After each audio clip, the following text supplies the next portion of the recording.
So I get the slideshow here.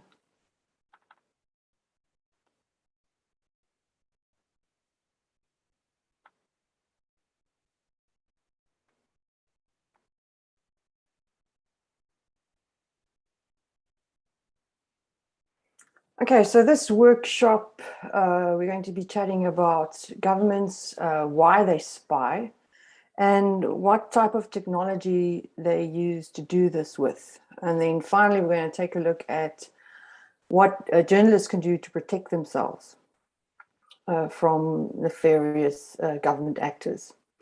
So first off, governments spy each other for all sorts of reasons.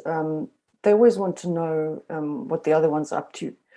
So for example, a very common example was in North Korea. We have the United States and pretty much the rest of the world always wondering what Kim Jong-un is up to. Does he have a new nuclear weapon? Because South Korea is being threatened and they are a strategic point for the United States in the South Pacific. Another reason why they might do this is to influence political movements in another country. We had the 2016 and the 2020 elections where Russia, in the United States, where Russia tried to influence what happened there.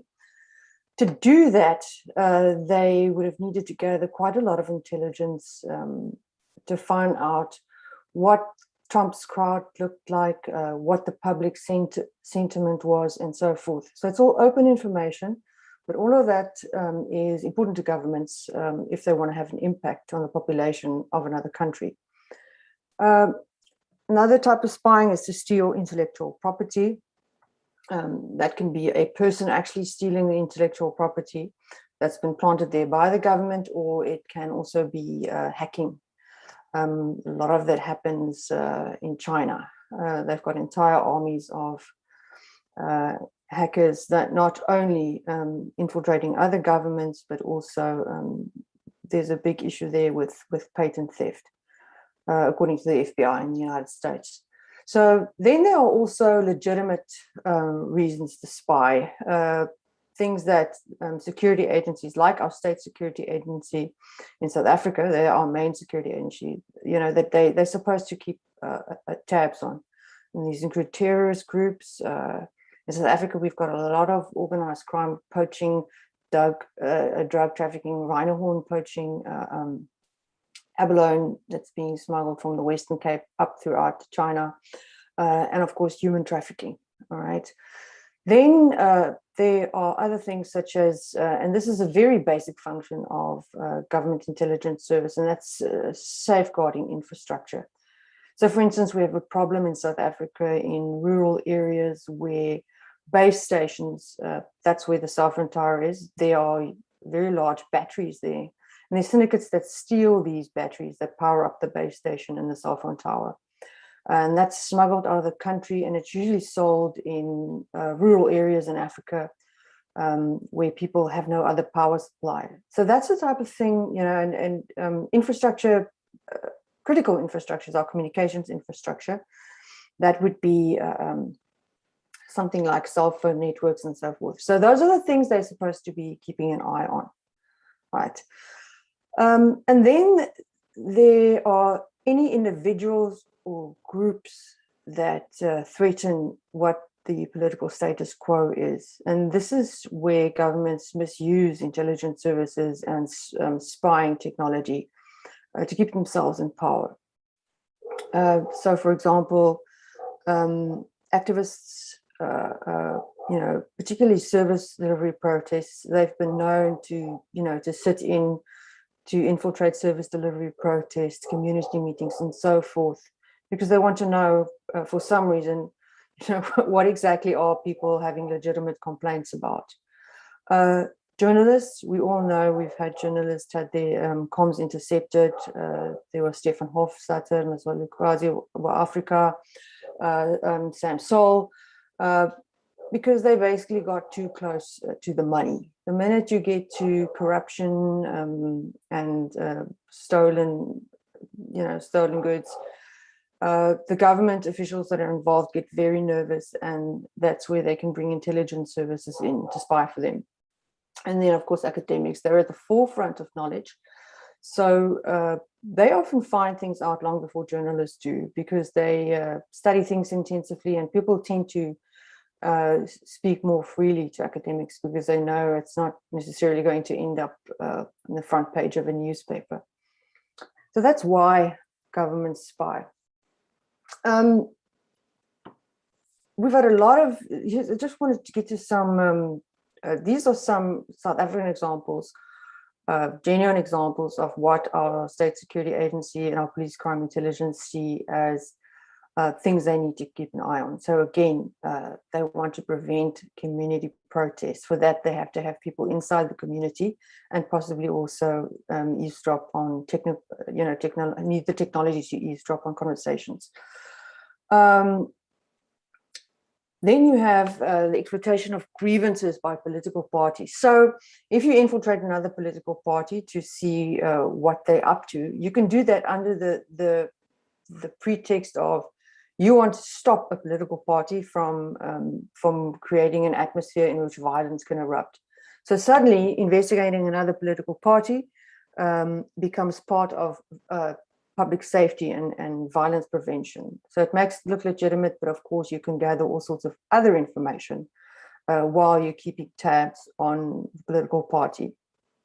Then of course, they, instead of meeting community demands, the government will actually pay for people to spy and see how angry people are about not having sanitation services, not having electricity, water.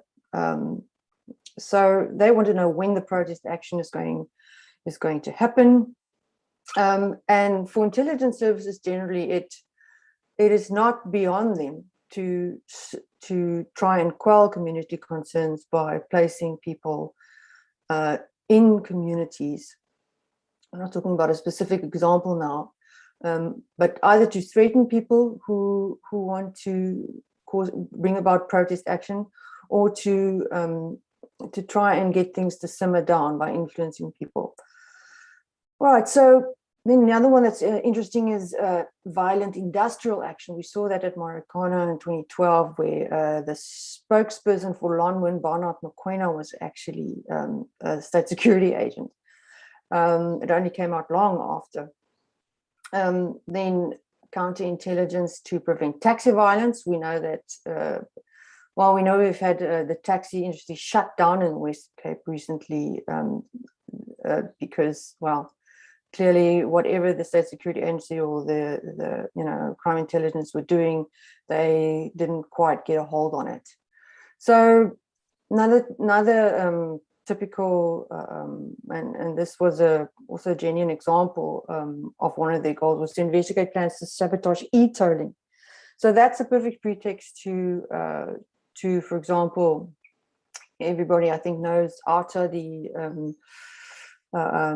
the organization that was very much speaking out against Gauteng's e-tolls, which would cost motorists and industry a fortune.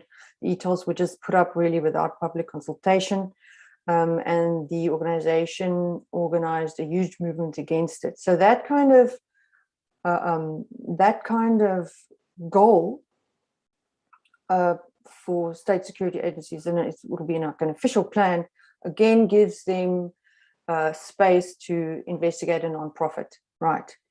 Cybersecurity is a very important job for our intelligence services. That's again about protecting national infrastructure. We saw Transnet getting hacked earlier this year. That is a massive failure on the part of our intelligence services. And of course, another part where they also fail quite miserably is predicting and preventing xenophobic attacks. We know that is a continuous issue in our country.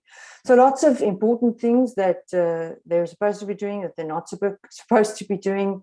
And the degree of success they have, we don't know. As the public, we don't know, because they don't report on what they do, and they're not really accountable for their actions.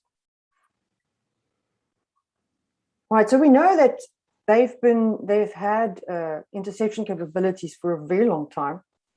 I mean, it was obviously prior to 2006, but to give you an idea, the Al Jazeera spy cables saw a whole bunch of documents leaked from the intelligence agencies. And document dating back to 2006 shows that our intelligence services could monitor a room with video and audio, so they could bug a room. They could intercept mobile phone conversations, faxes, telephones, that's proper landlines.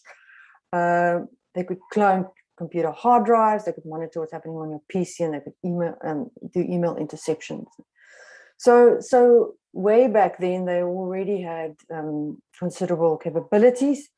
And today, technology is such that there's a lot more information to gather, and the interception technology is only getting better. So now we're getting more to the part that's relevant to journalists and activists. What information can be monitored and intercepted? And as you can see, pretty much everything. Okay, and we'll get to the different equipment that they use for it in a minute. But so there's the content of online activities for your computer and your smartphone.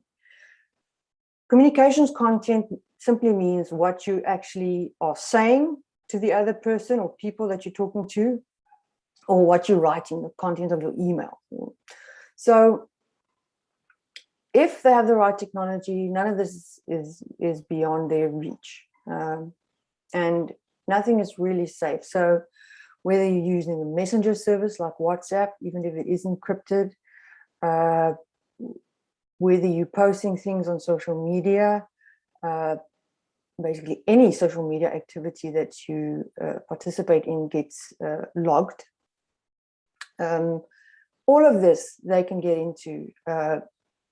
And then, of course, there are the phone conversations. They can, if you have a normal 2G phone, those are those old Nokias that you had to drop in motor oil if you wanted to get them to actually break. They can only make calls and send SMSs.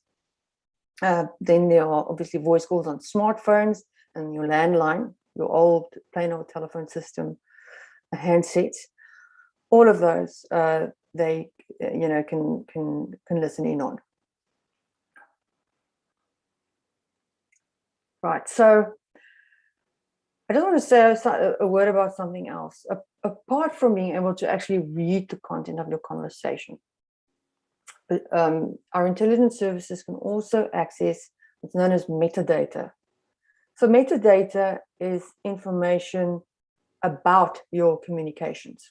So any kind of online digital communications that takes place, whether it is talking on your cell phone, you're sending an email or WhatsApp, that's going to produce metadata. So that would be, when did you post or send the message? Who did you post it to? Who was able to see it?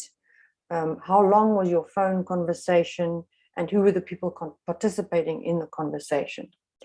So those show your associations. People, they can, for example, see the more you phone someone and the longer you spend time with them on the phone, the closer your association is with them. That's just one way to deduce it. And although metadata might at first seem, just like it's just a bunch of loose details, it is possible to use software to analyze that information and to analyze thousands of data points about you and figure out your personality, what you like, where you go, who you meet, your religious beliefs, and so on. So they can basically, just as the social media companies can, they can construct quite an accurate picture of you and of your life. And once they have these bits and pieces of information, they can use it to uncover more information.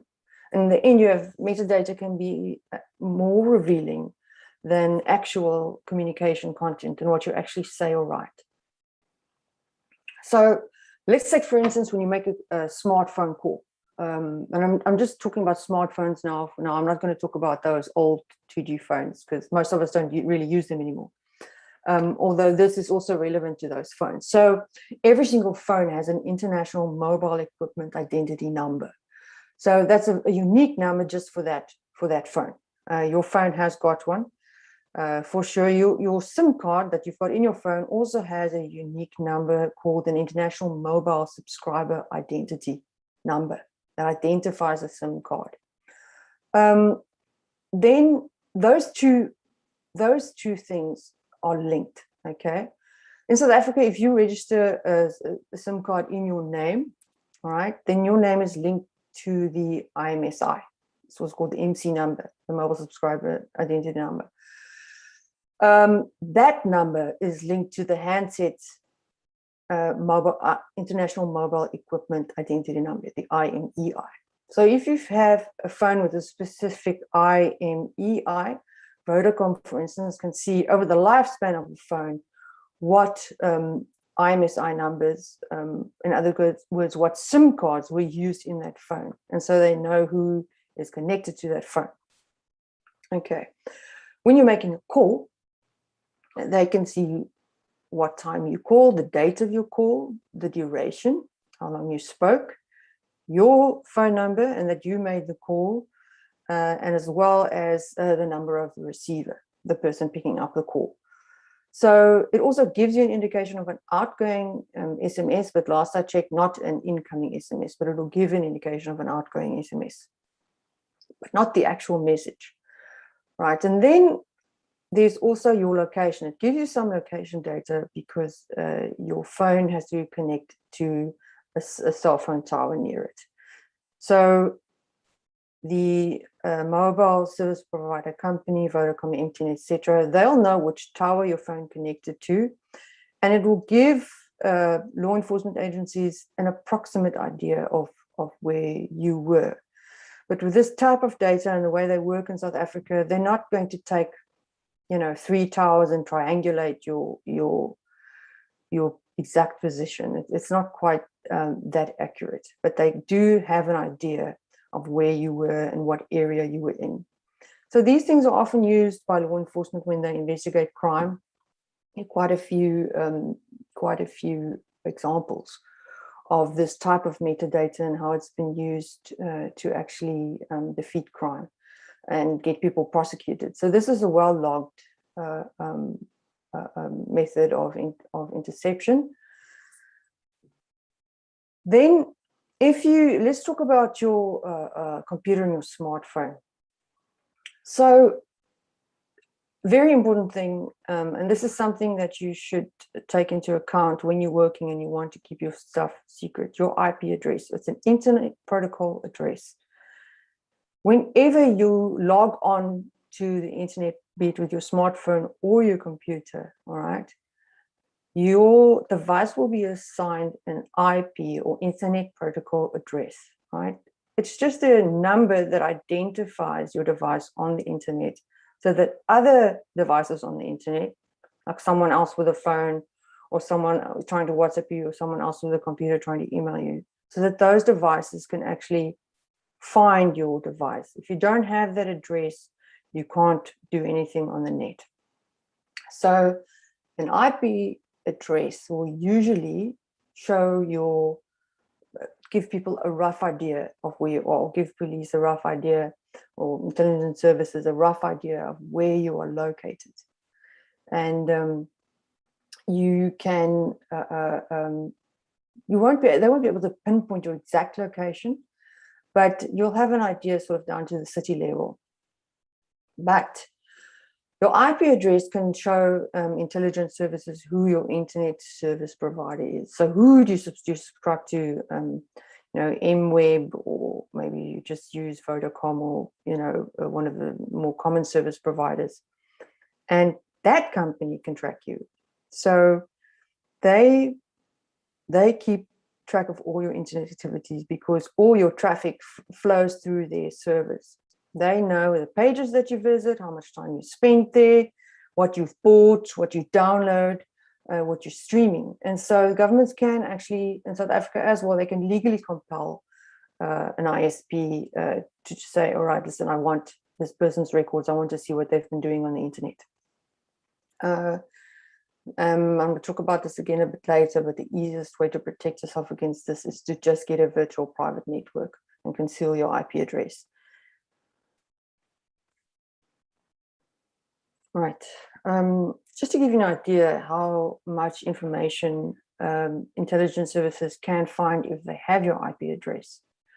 So they can find out who owns, so this was what I was talking about earlier, the network owner and operator associated with the IP address. So who's your service provider? Who do you pay every month to handle your internet? They can go further and find out your name, phone number, and your address, especially if you have a fixed IP address. You get two types of IP addresses. Some are dynamic. In other words, every time you sign on, you get a different one. But they fall within a range of IP addresses that are known to belong to a certain service provider. So they still link you to a service provider. But if you have your own static address, that's usually at a business or maybe at someone's house, one that doesn't change at all, that can show people direct, that can show exactly where you live. Then you also have these other things that are a bit more invasive. It can show if you have made connections to another computer or phone via Bluetooth or AirDrop. Also, I said you can find out the website you visited, which can in turn show people a lot about your personality, your affiliations, and so forth. They can look at the online services that you registered for, and as I said earlier, a rough indication of where you moved over time. Right. Emails are another thing that generates a lot of metadata. I've inserted a picture here of an email header. So as you can see there, you have the time that you wrote the email and sent it, and even shows you how long it took to deliver, who sent it, who received it, and the subject. So that's not the only information that's in an email header.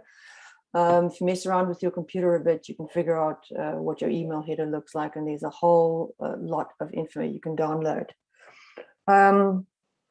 Using that, you can find more information. So any online services you registered for using the email address. If your name is in the email address, the way mine is, then they can obviously find out your name. They can find out for which web domains you registered, if you use that name to register any websites or email addresses. Any document online that contain the email address, such as your CV. And of course, they can find out who your friends are on social networks. And they can, if they know what they're doing, they can get that stuff without a warrant. They just have to take the time. Okay, so then we're almost done with the metadata. Just a word on messenger services. They collect a large amount of data. And two services known for collecting a lot of metadata is Facebook Messenger and WhatsApp, and they both own, as you know, about Facebook. And these can collect quite a lot of detailed information on you. So if you've bought stuff through WhatsApp, they have your purchase history. They know what products you looked at and what you bought. They have your financial information from these payments, the stuff shared with Facebook. They can locate you to within a mile. It's about 1.6 kilometers. Obviously, they can get your phone number because it's associated with the app. They can see your about information, your profile photo, the groups that you're in, etc., your phone contacts in, and again, your IP address. So as you can see on this little diagram, the one that collects the most information is Facebook Messenger and then WhatsApp. Compared to that, Apple iMessage only connects like a smidgen of that can actually be linked back to you. And then the best one to go with really is something like Signal Messenger that doesn't collect any information that can be traced back to you because it's not really, it's not a commercial product really like Facebook or WhatsApp is. Okay.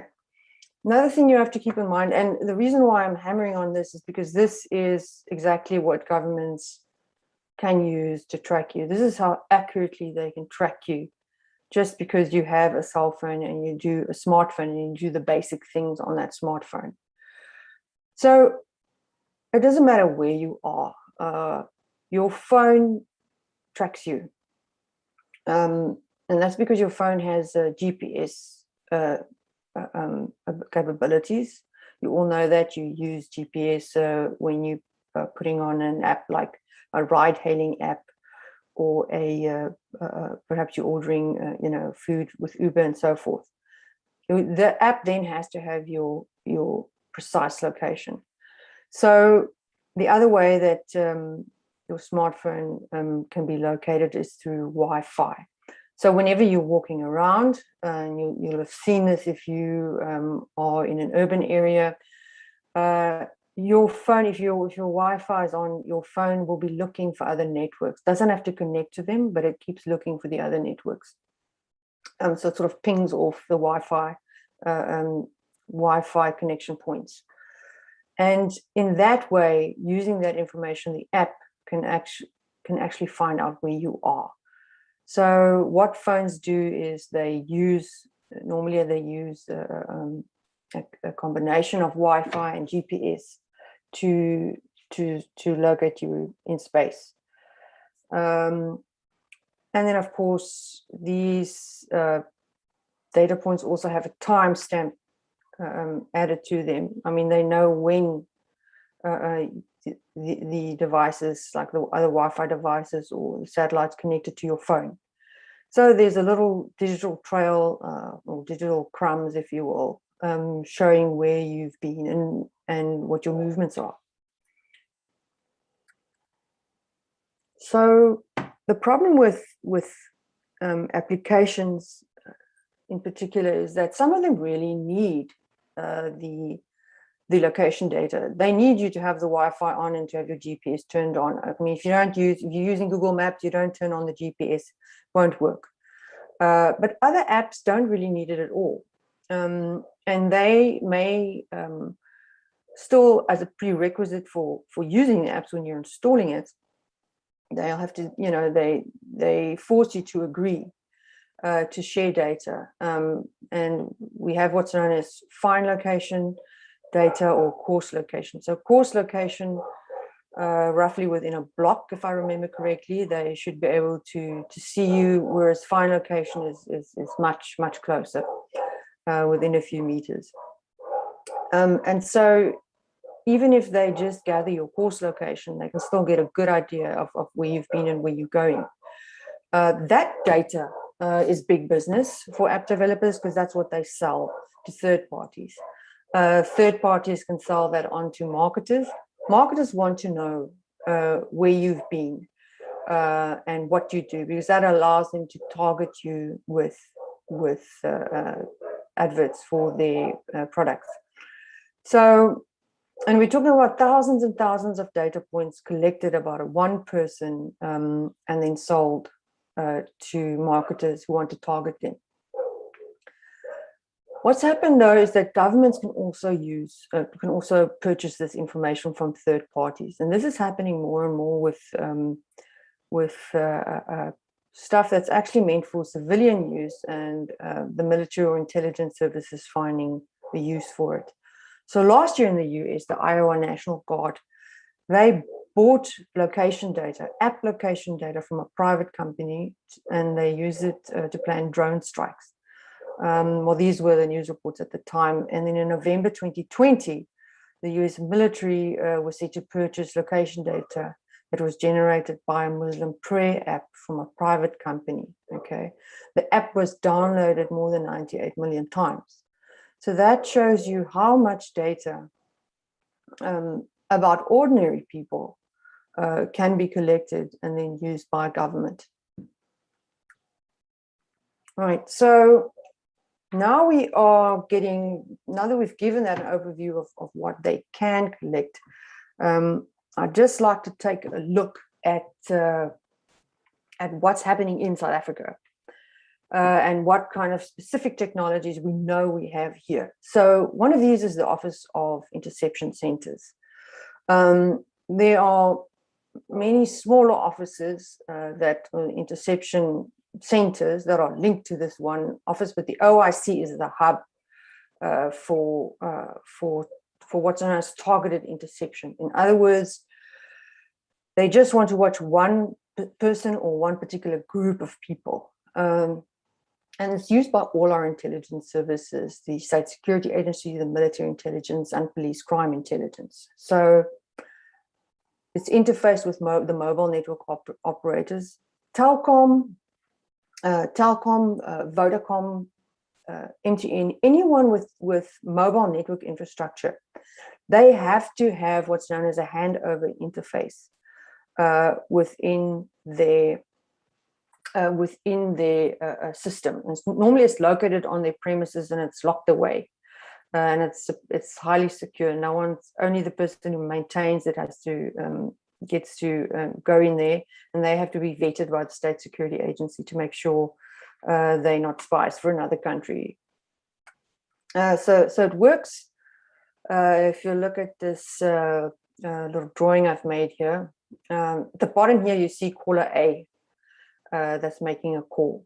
That call connects to the nearest cell phone tower, and then the signal is sent on to the service provider. Let's say it's Cell C or Vodacom or MTN.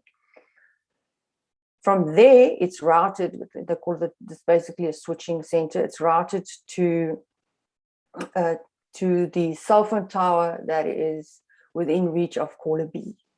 So it goes from this main switch at the premises of the service provider to the cell phone tower to caller B, and they're having a conversation. But as you can see, the red bits in the middle, also at the switching center, there is the handover interface. It makes a copy of this incoming communication signal, and it sends that digital copy. It's connected by fiber optic cable to the OIC. It sends that digital copy over to the crime intelligence agencies who are stationed at the OIC. And they are, in this manner, they're supposed to be able to pretty much intercept anything coming off someone else's communications, be it voice call or internet activity, etc. To do that, they have to have a warrant. And it's this process is regulated, and the OIC's existence is regulated by the Regulation of Interception of Communications and the Communications Related Information Act. Okay. As well as Section 205 of the Criminal Procedures Act. So basically, they have to get a warrant in terms of RICA. There's a special judge for RICA, and they need to convince this judge that there's no other way to solve the case. As a last resort, they need to intercept communications. So with this, they can then go to the service provider and require a duplicate of the signal. The other way that they can get information, and we spoke about that earlier when we talked about the metadata that's generated when you make a phone call, the time, the duration of the call, and the tower that's connected to. That you can get with a Section 205 order or subpoena from the Criminal Procedures Act. So that is a quick way, because you police or intelligence services can apply to any magistrate or high court judge to get a Section 205 granted, and that forces the mobile operator to, so again, Vodacom, MTN, and so forth, to hand over cell phone records to the investigating officers. The problem with that is, though, that there's a lot of room for abuse, and there have been cases where judges have simply approved Section 205 without even looking into whether it's legitimate or not. The judge trusts the prosecutor, the prosecutor trusts the police officer, and in the end, it becomes possible for intelligence services to subpoena a whole load of Section 205 records, perhaps even of people who aren't involved in the crime. The issue with that is that, again, police can analyze that kind of data. There's something known as analyst notebook that we know for a fact our intelligence services use. They basically take all this data, feed it into the machine, and it will spit out a diagram showing who you've been talking to, who you've been talking to the most, who you've been calling, how long the duration of the calls, and so forth. So they're able to analyze this data relatively quickly, as opposed to an individual poring over it. And again, very revealing, perhaps more revealing, because it shows who you're really connected to and who your associations are. RICO's come under a lot of fire. Most of you will know about the Amabungadi verdict, where it was declared that large parts of it were not constitutional. I don't want to go into that too much, but it's up for a major rewrite. Unfortunately, the Section 205 issue was not addressed in the final judgment. But one of the things that will change is that from now on, when they have intercepted your communications, authorities have to let you know. After the investigation is finished, they must let you know that they were spying on you. And of course, that will give you an opportunity to explore for yourself whether or not that really was justified. I suspect this might cause a bit of a nightmare for them. So we'll see how that pans out in future, but that's definitely a step forward. Right. So up next, the National Communication Centre. This is in Pretoria. You can see it off the Dalmas Road in Rigel. When you're driving along that road and you look, there's a whole field full of these giant white satellites looking up at space. So this is a bit different from the OIC in that it does mass signal interception. In other words, they can indiscriminately collect everyone's communications and all types of communications. Well, that's what mass interception is meant to be. And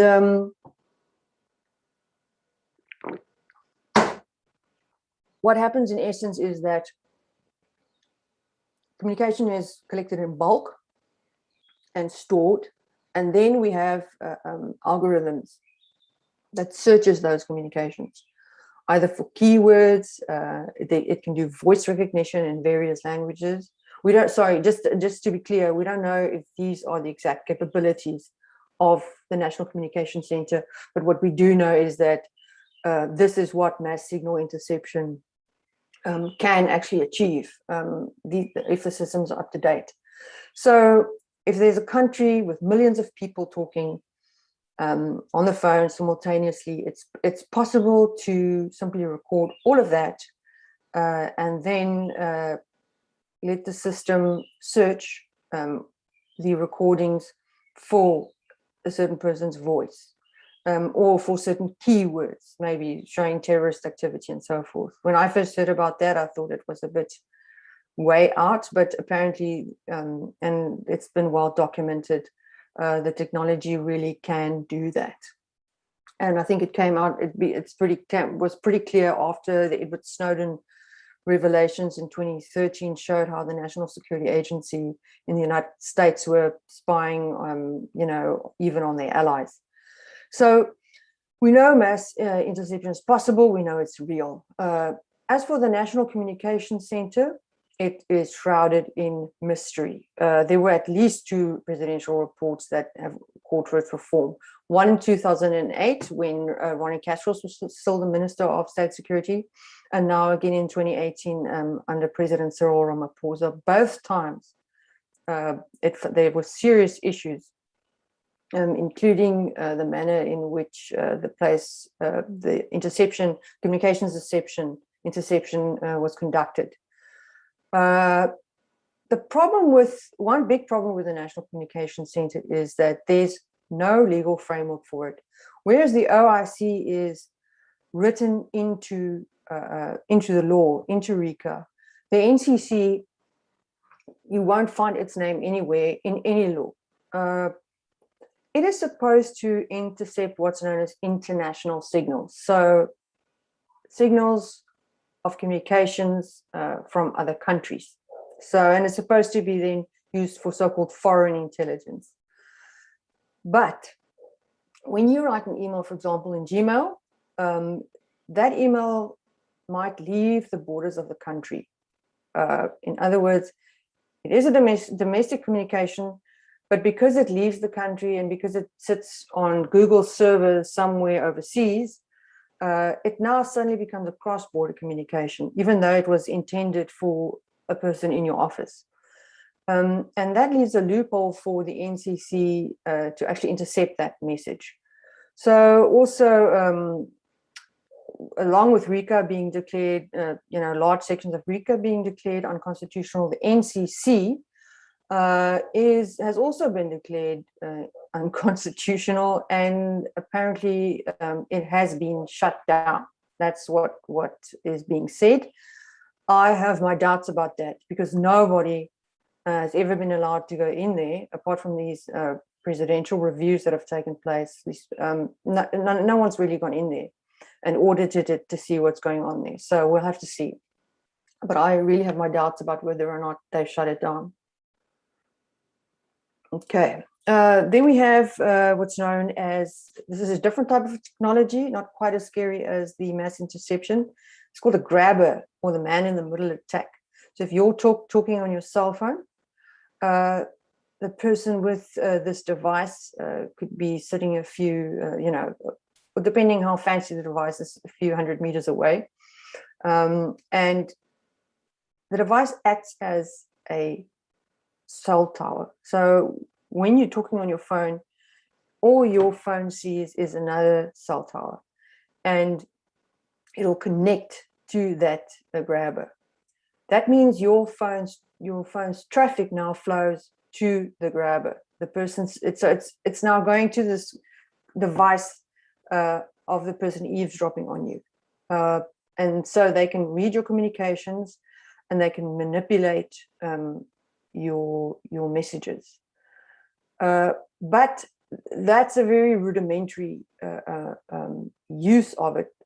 These things have gotten extremely sort of high tech. They can nowadays intercept, thousands of numbers, within, say, for example, a specific geographic area. So police might go to a protest. It's also known as an IMSI catcher, the International Mobile Subscriber Identity. They switch it on and they catch they literally vacuum up all the IMSI numbers of whoever was in the protest. And through that, they can connect who was at that place at that specific time. As far as we know, there aren't that many of these in South Africa, sort of not more than 10 of these devices. But that is what I was told a few years ago. I don't know if they've jacked up their grabber stocks. Just one more word on that. The grabber as well, it can be used, as I've just described, for mass interception, even though you're just pulling out metadata, the IMSI number. But right now, again, there's no real law, because police don't have to apply to a judge to use this. They have this equipment with them in their offices, and they can use it without applying or going through any courts. So, there's nothing really stopping them from using it, except for their own internal systems. All right. And we're almost getting to the end. Spyware. This is probably the scariest thing there is. Basically, computer malware, like a virus, infects your device. So it can cause your device to crash. It can simply just extract information or files that you have on your computer, or it can take complete control of your device. So the best spyware, and we've heard of Pegasus recently, but there's also been Finfisher in South Africa. The best spyware is virtually undetectable. It'll cost a lot of money to take your phone apart and find out. And I mean literally take it apart, but to inspect your phone or your computer to find out if something like Finfisher is on it. we know we've got very good indications that fin fisher was being used in South Africa. So back in 2015, there was Canada's technology research organization, Citizen Lab.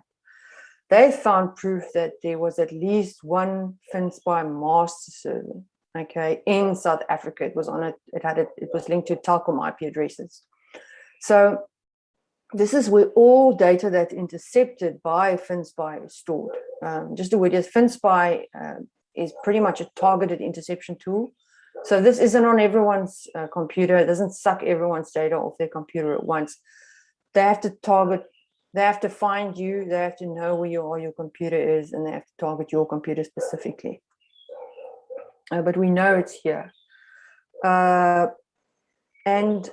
they likely are still using it. There's been no indication that they're not.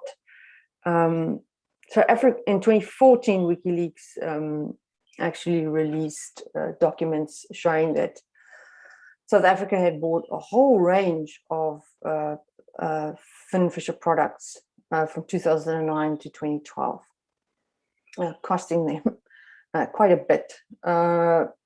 And then we know that what they had could target at least 100 computers or mobile phones simultaneously. In other words, that probably means that there were 100 users on the system. So 100 intelligence officials could be using the system at one time to target a specific computer. But I speak under correction there. So 3 sources have also told me that our government uses FinFisher. And one source told me that the NCC has an ongoing license. So, and as I said before, it's very difficult to detect this. Then just the last word, something called social media monitoring. So we all post things on Facebook and Instagram and so forth. And we do it because we want to communicate with our friends and family. And we all know that Facebook, companies like Facebook use this information to profile us so they can sell stuff to us. But what's been happening is that companies have come along and been creating, using similar type of model, but been using it to tailor it for law enforcement and intelligence uses. So in particular to show that what's happening in communities, is violence brewing. So instead of now planting an agent in the community to keep an eye on people, you can now just use social media monitoring software. The problem with this is that it is available commercially, and it is available in South Africa as well. So we don't really know much about whether or not they're using this, but we do know in 2016, and this is from court documents that happened to pop out in another case, that SAPS wanted to buy monitoring software by the name of from a company called Ripjaw. So again, that it's a media monitoring package, and it also includes social media monitoring. We also know for a fact that Media Sonar is commercially available and on offer to intelligence services. So the stuff's here, but we have no way really of, there's no reports, formal reports telling us that this is being used. So this is how it works. With your media monitoring, you can, so let's say there's a protest. You do what's called geofencing. So you basically select an area where you want to scoop up everybody's Twitter post for that area. And as you can see here in the bottom right corner, is just a suburban area. So whether you're in your house or out on the streets, they can use that to scan what you are posting on social media. It's a bit creepy. So here you can set the date for when you want to scan it, for the period where you want to scan it. If you don't want to scan it today, you can, make sure you get everything you need by pre-programming it. If you know that a protest is going to occur at a certain time, you set it beforehand. Now, this shows what it looks like when they are locating people who are on Twitter. As you can see, in the top left-hand corner, some photographs of the area, and everywhere where you see the Twitter, the blue Twitter icon, that's where someone actually is, and busy posting on Twitter. So if you had a protest full of people, you could basically sit there and watch their social media communications happen in real time. There's another way they do it, is they go looking for, it's called predictive policing, right? So this is an actual keyword list from Media Sonar showing what they were looking for, people posting on their social media pages. As you can see, gangster, player, boys, indica, jet life, blow, high, stone, stoner, all of these words. And what happens then is the algorithm searches public social media posts for this and brings it up on a screen like this. So this is a Media Sonar workshop where the cop posted it on Twitter. And as you can see, it brings up a whole load of profiles. And this is what the screen looks like when you're actually using Media Sonar. On one screen, brings up all the profiles with a certain keyword. So you might think that what you've posted is really only of value to your friends, and nobody cares because you're lost in a sea of data. But as we're seeing with big data analytics such as this, that isn't true. They can find you. But what happens is there obviously will be a lot of innocent people here as well that now is on their radar. All right, and last thing, quickly, what you can do to protect yourself. You need to do some basics. Obviously, against something like FinSpy or Pegasus, you're in trouble, but not every government or every government agent has that. That's sort of reserved for the top echelons, but you need to, I would say, at the very least, get a virtual private network. You can use Tor and Onion, but for me, it's easier just to pay for something like Nord or iVacy. You pay a little monthly fee, or you pay, say, $2,000 a year, I think. And that also encrypts your communications, and it hides your IP address. It's really important to hide your IP address. Install some antivirus, anything, even if you have a free antivirus program. Make sure the firewall setting on your computer is on. Change your password often.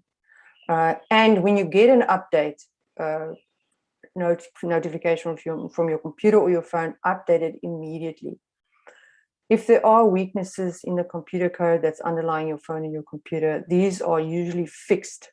So in other words, opportunities for people to hack into your system, they get minimized when you update. Right. Then choose the right messenger service. Not WhatsApp, rather use Signal or Telegram. Use a secure email. A Proton Mail is a good example. Not a normal mail, not Gmail, not Yahoo, not things like that. Use Proton Mail if you really want to communicate more in secret. And by the way, this is just if you really feel that you're doing sensitive stuff. I would say, when I am working on sensitive stories, I would use this. But normally, and perhaps I am a bit, maybe I should be more careful, but for my normal conversations, I go on as usual, because you will drive yourself insane. But when you're doing work and you know it's sensitive, it's better to stick to these things. So yeah, use secure email. When you share files, get an encrypted file sharing service. There are loads of those online, not Dropbox, not WeShare. The most important stuff, if you have recordings with sources, keep it offline. Get yourself an old computer, put your recordings, take them on a separate recorder that's not plugged into your computer, and put it and store it in your offline computer. And you make sure that that computer never comes online. That's the only way to really keep it safe, if it's that sensitive. All right, and now we're sort of getting to the real spy stuff. Never ever use a landline. All right. If you do get a 2G phone, make sure it's one that you can throw away, and don't register the SIM cards in your name. And you'll have to register. That's illegal, but if you're going to register it in your name, it'll be easy to find you.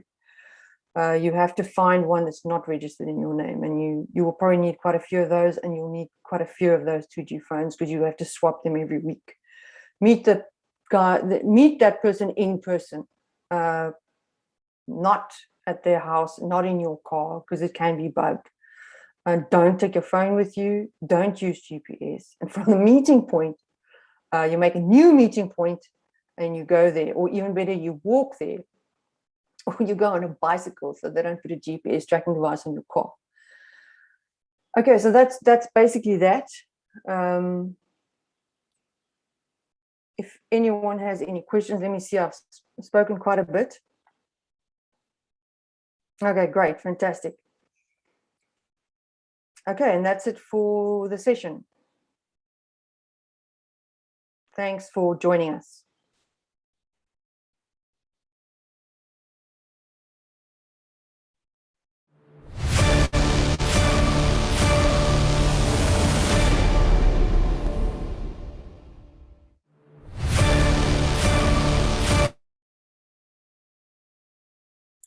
Thanks, Heidi. That's great. Did you guys record that? Yes, I'll contact you now. I just need to stop the recording.